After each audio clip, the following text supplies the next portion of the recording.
ডাক্তারদের উপর হামলা আমরা কোনোভাবে এটা আশা করি না।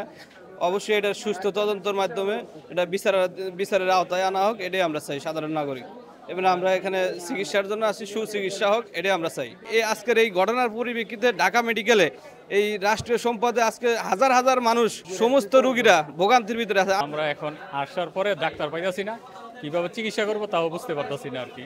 পরিস্থিতি খারাপ হয়ে এখন আমাদের রোগীদেরকে কারোর দেখাবো, কোনো ডাক্তারকে দেখাবো, এই ধরনের কোনো পাইতাছি না আর কি। কার কাছে নিব বা কি আসু বিষয়, আমরা এটা দ্রুতভাবে সমাধান চাচ্ছি আর কি। যে আমার হাতে হচ্ছে অ্যাপ্লিকেশন, আমি প্রত্যেকটা ওয়ার্ডে প্রত্যেকটা ডিপার্টমেন্টে অ্যাসিস্ট্যান্ট প্রফেসরদের কাছে যাচ্ছি।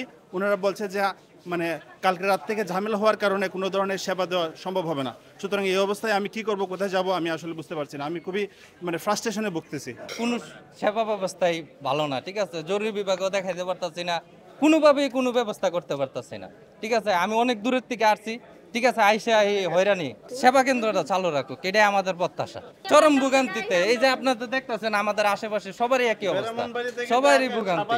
আমরা রুগী বাইরে বসাই রাখছি, খুব অসুস্থ, ঠিক আছে। এখন তো ব্রাহ্মণবাড়ি থেকে যখন সাভার আনছি, সাভারে ডাক্তার দেখাইছি, ওখান থেকে কইছি ঢাকা মেডিকেলে জরুরি বিভাগে যান।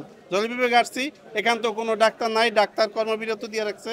এখন কই যাবো, আল্লাহ জানে যে কোথায় আমার ঠাই আছে।